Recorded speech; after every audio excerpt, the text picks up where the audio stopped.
Bills look pretty unstoppable, not going to lie, but they got to travel cross country to take on the Los Angeles Rams, who we talked about earlier in the show. Got a win in New Orleans last week. A little unorthodox, very low passing output in that game, and yet they still came away with the victory. What's your matchup that matters here with these two teams? Yeah, I'm going to go in the trenches because a lot has been made about this Rams defensive line. And though they're young, again, they've done a wonderful job of trying to make up for a player that you just really can't make up for as far as the loss goes with Aaron Donald. But you have Jared Verse.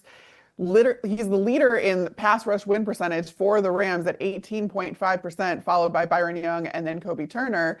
Kobe Turner, I don't know if I'm actually allowed to say that yet. I don't know if his episode has aired. He had that.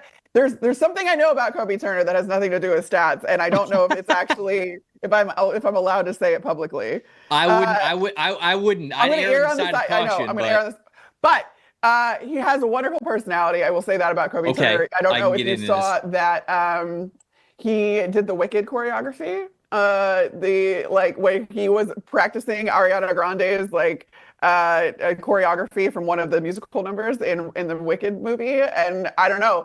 I'm waiting for him to get a sack and end up doing his little choreography. That's what I want. But again, beyond the personality factor of everything and Kobe Turner and the young guys on this Rams defensive line, they are going to be going up against a very experienced and a very stout Bills offensive line. They have the fewest sacks allowed this season of any team. So sacks are going to be few and far between, and they're going to be hard to come by. Can this Rams defensive line kind of show up and affect Josh Allen and force him into maybe some situations that he doesn't want to be in? We have seen Josh Allen be at times prone to some of these turnover-worthy plays and get a little bit reckless, or he's very confident right now in how he's throwing the football. And then you do have a guy like James Cook that you can lean on as well. So I'm really interested to see if this Rams defensive line is able to affect Josh Allen via the Bills offensive line, because they have just been such a good unit this year. Yeah, I mean, Jared Verse is my plus factor as well. It was really just somebody along the defensive line. Can they best a Bills offensive line that's playing very, very well? You mentioned how little sacks that they have given up. Jared Verse was an absolute monster this past week against the New Orleans Saints, but it feels like, what else is new? Just how well he is playing. Obviously the Bills, offensive line from their overall season statistics are playing well, but Jared Verse feels like he is just a man possessed right now. So I wonder if he can really take over this football game and really get into the backfield and disrupt a lot of what the Buffalo Bills want to do, maybe even Josh Allen. So that was my plus factor in that one.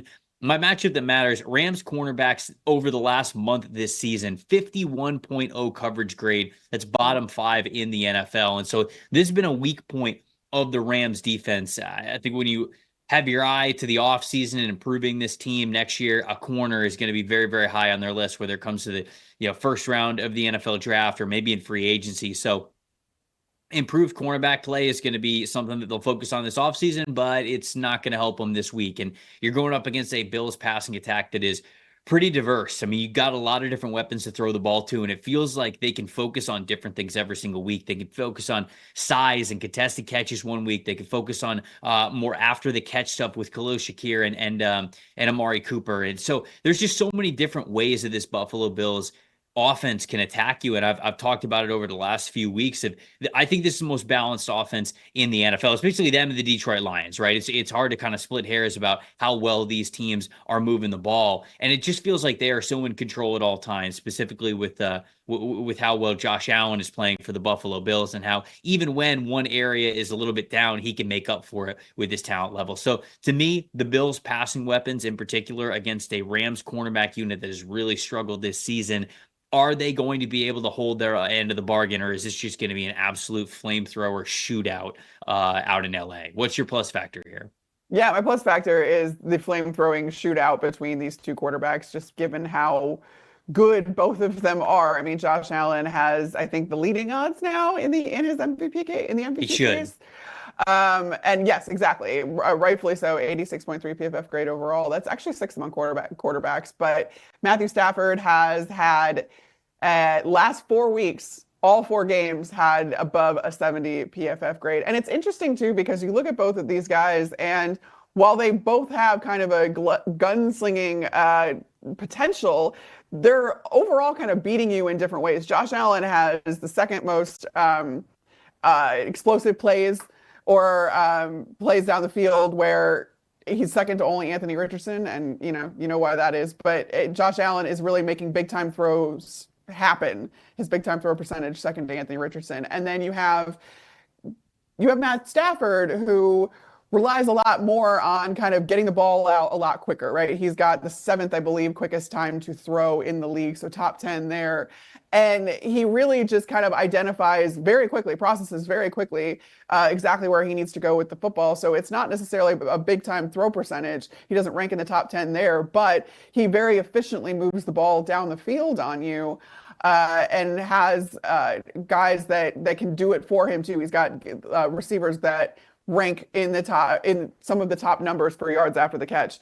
So I really think that it's interesting to see kind of how these guys are both being so productive, but kind of doing it in a little bit different ways, and how that is going to look head to head, and who can kind of be more productive for their team, because I think it's a toss-up at this point, though this Bills defense is phenomenal. And I think that that's kind of where this comes down to is can they be effective, and can Matthew Stafford still get the ball out quickly and move the ball down the field against this Bills defense.